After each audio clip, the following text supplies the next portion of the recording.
मेरे प्रिय विद्यार्थियों, हिंदी ज्ञान मंजूषा आपका हार्दिक स्वागत करता है। पिछले वीडियो में हम लोगों ने चंद्रग्रहण से लौटती बेर का आधा व्याख्या कर लिए थे। आज हम शेष पंक्तियों की व्याख्या करेंगे। तो आइए देखते हैं। और पैरों के तले है एक पोखर से लेकर सच्ची प्रेम कहानी सुन ले चुप्पे चुप्पे तक का शब्दार्थ। पोखर का अर्थ है तालाब, चमकता, चौधियाता। मीन का अर्थ है मछली, चंचल, तेज गति से चलने वाली। ध्यान निद्रा, ध्यान रूपी नींद। चट का अर्थ है शीघ्र, श्वेत मने सफ़ेद, झपाटे, झपट्टे। जल के हृदय पर, पानी की सतह पर। उजली यानी चमकदार, चटुल मतलब फुर्तीली। गगन का अर्थ है आकाश। स्वच्छंद का अर्थ है मुक्त या आज़ाद। अनगढ़, टेढ़ी मेढ़ी या उबड़ खाबड़। बांझ भूमि, बंजर भूमि। रीवा, एक कांटेदार पेड़, विशेष। सुग्गा का अर्थ है तोता, वनस्थली, जंगल। हृदय चीरता, दूर दूर तक गूंजता। चुप्पे चुप्पे यानी चुपचाप। आगे कवि कहते हैं कि और पैरों के तले है एक पोखर, उठ रही इसमें लहरियाँ। नील तल में जो उठी है घास भूरी, ले रही वह भी लहरियाँ। एक चांदी का बड़ा सा गोल खंबा, आँख को है चकमकाता। है कई पत्थर किनारे, पी रहे चुपचाप पानी, प्यास जाने कब बुझेगी। कवि कहते हैं कि जिस स्थान पर मैं बैठा हूँ वहाँ मेरे पैरों की दिशा के नीचे एक और छोटा कच्चा तालाब है। वायु के स्पर्श से उसमें लहरें उठ रही हैं। उसके नीले तलीय भाग में भूरे रंग की घास उगी हुई है, यानी जल की सतह पर भूरे रंग की घास उग गई है।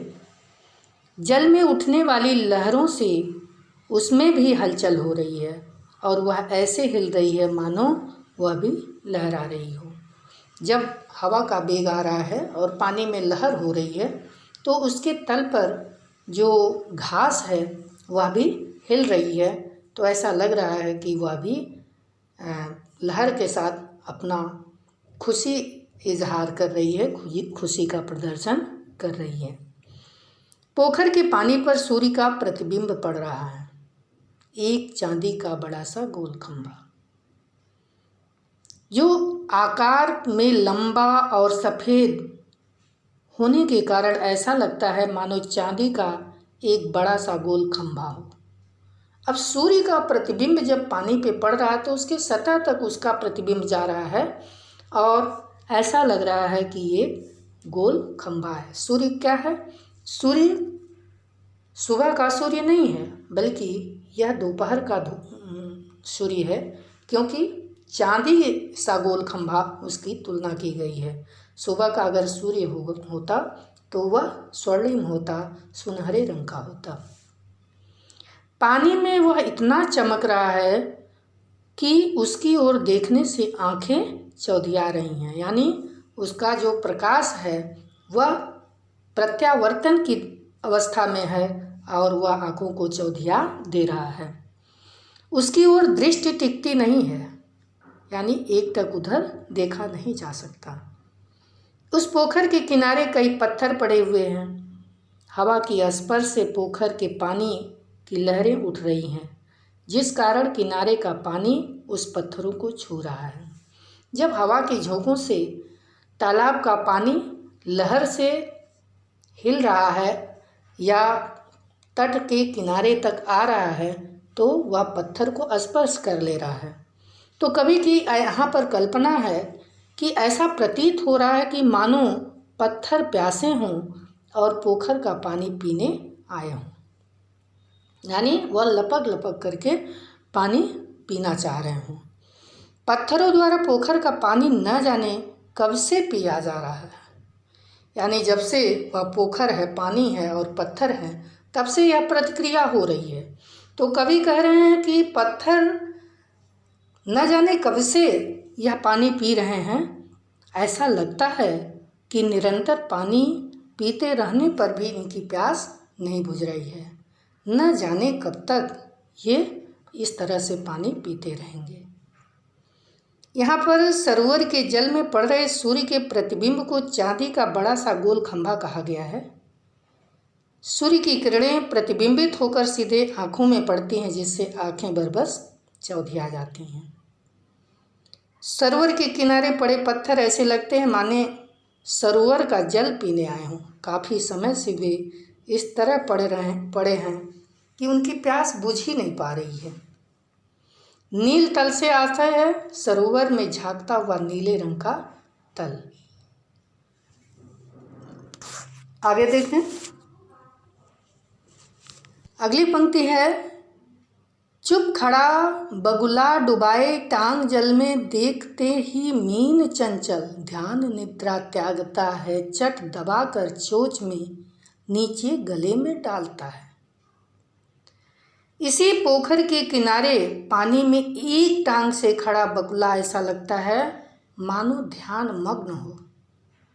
बगुला जब मछली पकड़ने की अवस्था में होता है तो बहुत ही धीरे धीरे वह आगे बढ़ता है, एक पैर को ऊपर उठाए रखता है ताकि पानी में आवाज़ न हो, ताकि मछली इधर उधर न भागे। इसमें कवि कल्पना करते हैं कि ऐसा लग रहा है कि जैसे वो ध्यान में डूबा हुआ हो, परंतु ज्यों ही जल के किसी मछली की फुर्ती से सामने से तैर कर जाते देखता है, यानी उसके सामने से जैसे ही कोई मछली गुजरती है त्यों ही वह अपनी ध्यान रूपी निद्रा को त्याग कर मछली से भी अधिक फुर्ती से उसे अपनी चोंच में दबाकर निकाल लेता है और उसी क्षण अपने गले के नीचे उतार लेता है। अर्थात बड़ी ही कुशलता से वो पहले ध्यानस्थ होने का नाटक करता है और बहुत ही धीरे धीरे अपने कदम को आगे बढ़ाता है, और जैसे ही उसके सामने उसका शिकार आता है तुरंत वह क्रियाशील हो जाता है और उससे भी तीव्र गति से उसे अपना आहार बना लेता है। एक काले माथ वाली चतुर चिड़िया श्वेत पंखों के झपाटे मार फौरन टूट पड़ती है भरे जल के हृदय पर। एक उजली चटुल मछली चोंच पीली में दबाकर दूर उड़ती है गगन में। पोखर के किनारे बैठा हुआ कवि देखता है कि पोखर के जल के ऊपर कुछ पक्षी उड़ रहे हैं, शायद वे चिड़िया हैं।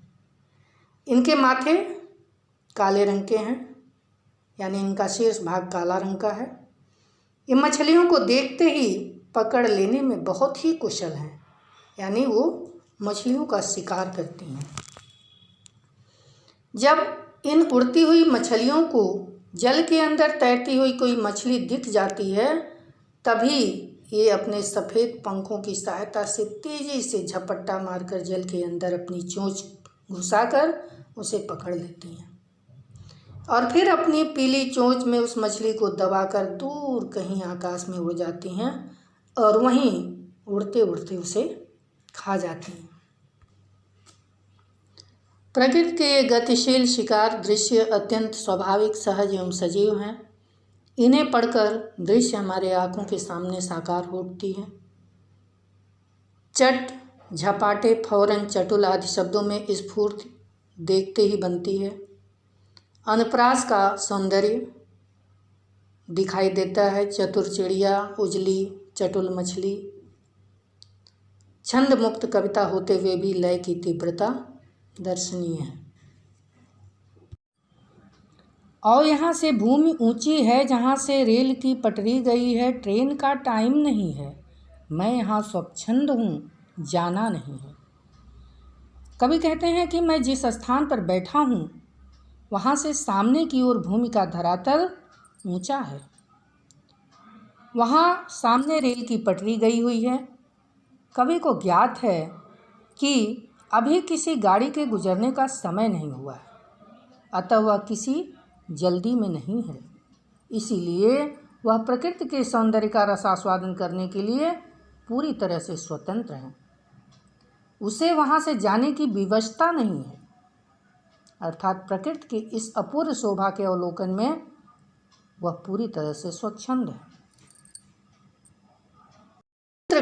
की अनगढ़ चौड़ी, कम ऊंची ऊंची पहाड़ियाँ दूर दिशाओं तक फैली हैं।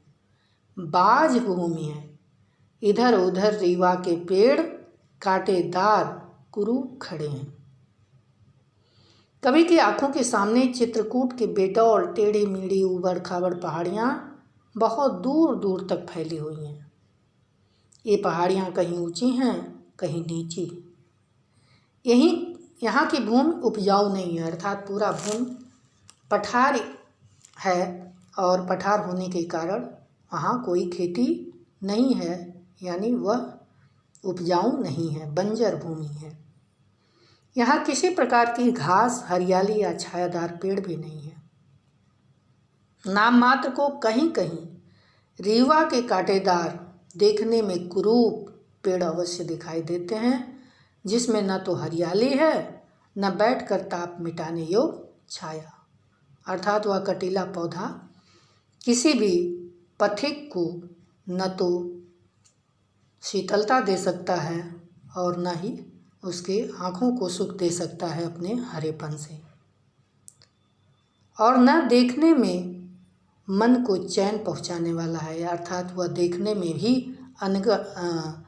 अनगढ़ है, कुरूप है, जिसको से देखने से भी आँखों को कोई सुकून नहीं मिलती। अनगढ़ का आशय है उबड़ खाबड़ अव्यवस्थित। यहाँ पर प्रकृति का अत्यंत सहज स्वाभाविक वर्णन हुआ है। चोटियाँ अपने वास्तविक अनगढ़ रूप में उपस्थित हैं। ऊंची ऊंची में पुनरुक्त प्रकाश अलंकार है।